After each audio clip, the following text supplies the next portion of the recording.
J'interviendrai moi sur ce rapport au nom des élus du groupe Lyon en commun, non sans être un petit peu intimidé, puisque c'est vrai que notre hémicycle du 7e arrondissement réunit à la fois l'adjoint à la sécurité de la ville de Lyon, Monsieur Chilly, mais également son prédécesseur, Monsieur Sécheresse, même si il est excusé ce soir. Et puis j'interviendrai aussi sous le regard attentif de Madame Derieux, qui ne laisse pas passer un conseil d'arrondissement sans évoquer la question de sécurité, même si son insistance demeure somme toute tout à fait raisonnable comparée au rodéo médiatique de son président de groupe, Monsieur Oliver.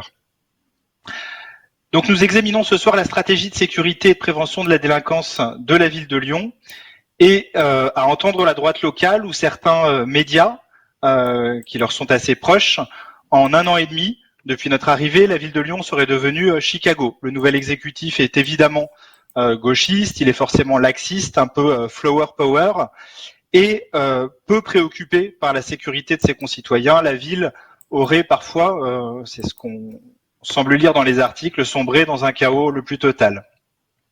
Et pour cela, il suffit en fait de s'en convaincre en brandissant mois après mois tel ou tel fait divers dans un quartier, un Dalton à moto ou un coup de feu à la Duchère, des faits que nous ne mésestimons pas du tout, bien sûr, mais pour asseoir un tableau qui n'aurait évidemment pas existé avant notre arrivée. Bien sûr que Lyon ne comptait aucun point de deal avant juillet 2020. Bien sûr que la place Gabriel-Péri était une place apaisée quand M. Sécheresse a installé un faux chantier il y a maintenant 8 ans de cela, qui témoigne sans doute d'un passé heureux. À l'occasion de ce rapport, du coup, les élus Lyon en commun souhaitent rappeler très solennellement, mais aussi très tranquillement, que la sécurité publique est pour nous une liberté fondamentale de nos concitoyens, que nous sommes fondamentalement attachés à ce principe et que les habitants et les habitantes les plus exposés sont souvent ceux des quartiers populaires. Que les femmes sont aussi un public très exposé aux violences dans la sphère privée comme dans la sphère publique. Que les agents de police chargés d'assurer notre sécurité font un boulot remarquable et pas facile et qu'ils méritent tout notre soutien, toute notre considération, mais aussi des moyens à la hauteur de leur mission. C'est pour ça que je tenais à saluer préalablement au nom de notre groupe les efforts déployés depuis le début du mandat par notre adjoint à la sécurité, Vincent Monod à l'échelle du 7e arrondissement, mais aussi à l'échelle de la ville, Mohamed Chi. Il faut mesurer combien il est compliqué de travailler sereinement sur cette politique publique quand l'opposition ne cesse de jeter de l'huile sur le feu, de jouer la politique du fait divers en amplifiant un sentiment d'insécurité qu'il faut bien sûr prendre en compte, mais ne jamais attiser inutilement. C'est à la fois anxiogène pour les habitantes et les habitants, mais cela crée aussi des monstres politiques qui deviennent parfois incontrôlables.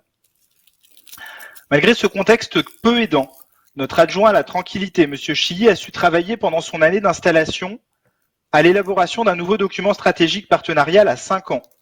Ceci pour la période 2022-2026. C'est, à nos yeux, un document qui est remarquable, très complet, une 50aine de pages, une 30aine de fiches d'actions concrètes, et qui rappelle, s'il le fallait, qu'en la matière, il ne peut pas y avoir de politique du tout répressif, bien sûr, mais que le phénomène d'insécurité se traite aussi par l'action sociale, l'insertion, la prévention, la médiation. C'est aussi l'occasion de se rappeler que ce document stratégique partenarial, il n'y en avait pas eu depuis 2017, c'est-à-dire depuis 5 ans, et que ce dernier document qui a expiré en 2017 avait été élaboré plus précisément en 2013, il y a 9 ans déjà, et que rien n'avait été réactivé sous le précédent mandat, malgré un maire pourtant promu au ministère de l'Intérieur. C'est pour cela qu'il est toujours utile de ne pas caricaturer, comme on le voit souvent, une municipalité de gauche avant d'avoir jeté un œil dans le rétroviseur. Et il suffit aussi de regarder un peu plus loin dans le rétroviseur, un autre mandat en arrière, pour se remémorer que c'est aussi Valérie Pécresse, sous le quinquennat Nicolas Sarkozy, qui avait contribué elle-même à réduire les effectifs de policiers et de gendarmes à l'échelle nationale de près de 10 000 postes.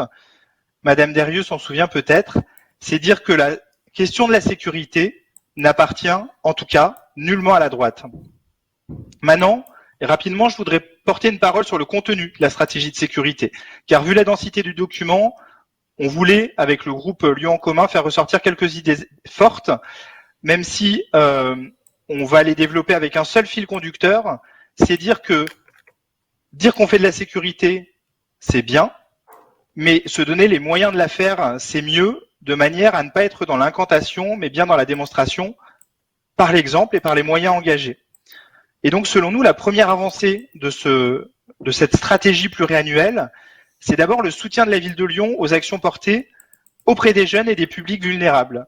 Là-dessus, la ville de Lyon procède sous ce mandat à un effort sans précédent en la matière avec une augmentation de 86% de sa subvention globale, passant de 180 000 à 334 000 euros de participation financière. En somme, nous doublons quasiment notre engagement. Sur le sujet, notre groupe politique Lyon en commun alerte cependant sur les moyens à allouer à la protection de l'enfance, et notamment aux éducateurs et éducatrices spécialisés, qui sont un secteur métier en tension sur lequel il est difficile de recruter. La deuxième avancée très forte de cette stratégie de la ville de Lyon, c'est le renforcement de notre police municipale.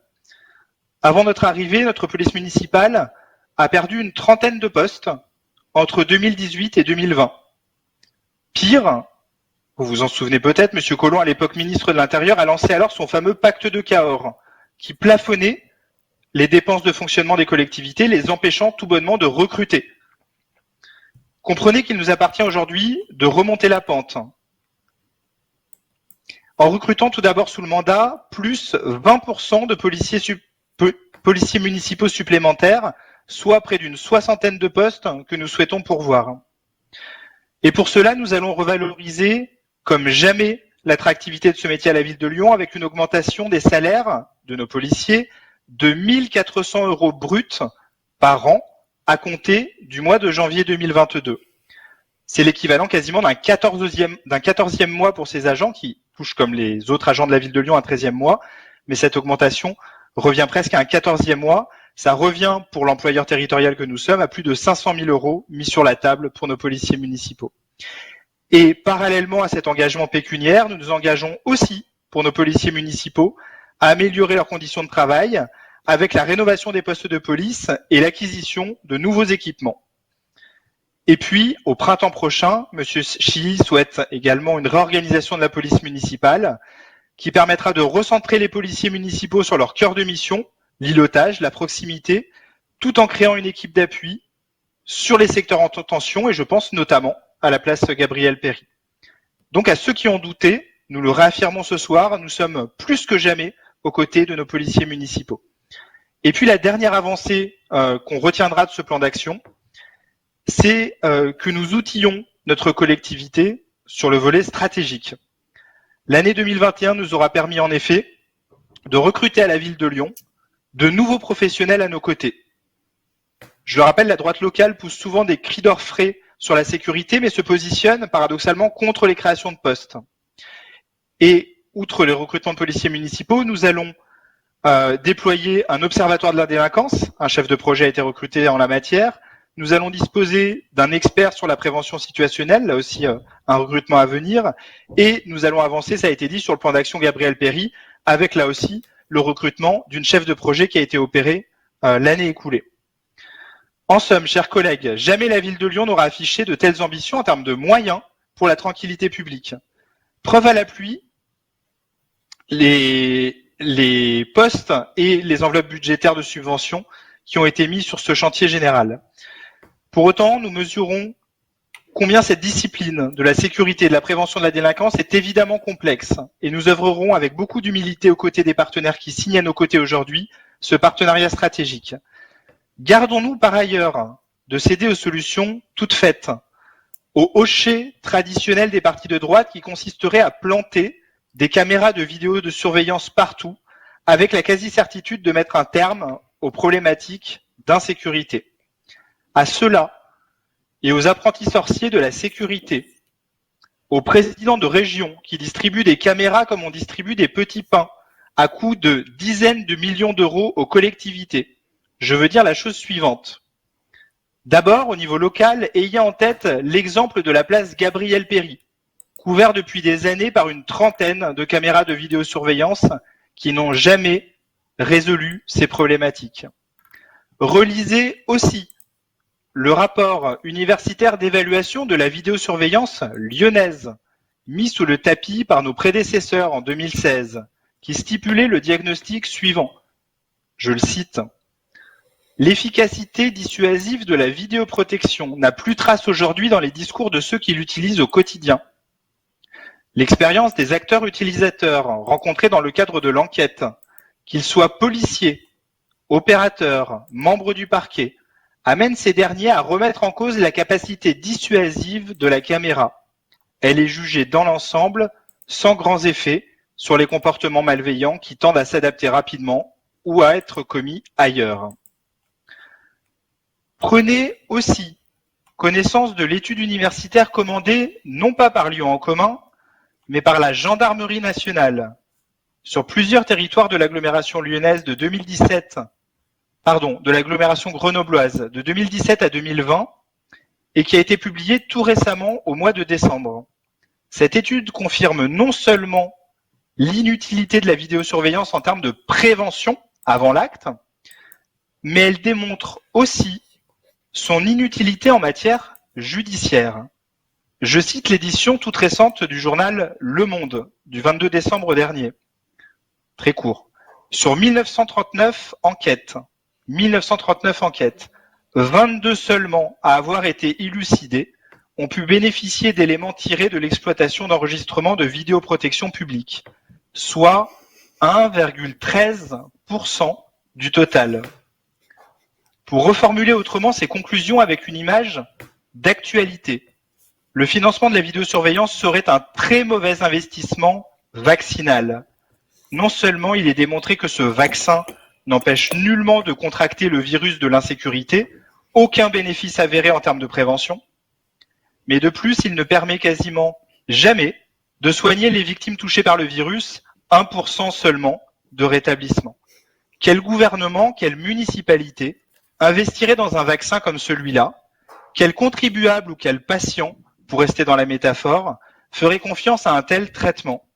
Combien de millions d'euros dépensons-nous en fait en pure perte dans un affichage de politique sécuritaire pour rassurer, à tort, les concitoyennes et les concitoyens? À Lyon en commun, nous plaidons pour que 6 millions d'euros dépensés en acquisition de caméras, de maintenance annuelle, de postes de téléopérateurs, puisque les caméras ne fonctionnent pas seules, soient redéployés utilement sur la sécurité, sur la prévention de la délinquance, mais aussi sur le traitement des causes sociales et économiques qui nourrissent les situations d'échec. Il n'y a qu'en traitant les inégalités que nous ferons tomber l'économie parallèle, la ségrégation, l'échec scolaire et social. N'essayons surtout pas de nous retrancher derrière des murs, ce sont au contraire les murs qu'il nous faut faire tomber. Chers collègues, nous voterons favorablement ce document d'orientation stratégique et Monsieur l'adjoint à la sécurité, cher Mohamed, nous plaçons aussi dans vos mains beaucoup d'ambition et d'espoir sur les modalités de sa mise en œuvre. Bravo pour le travail engagé.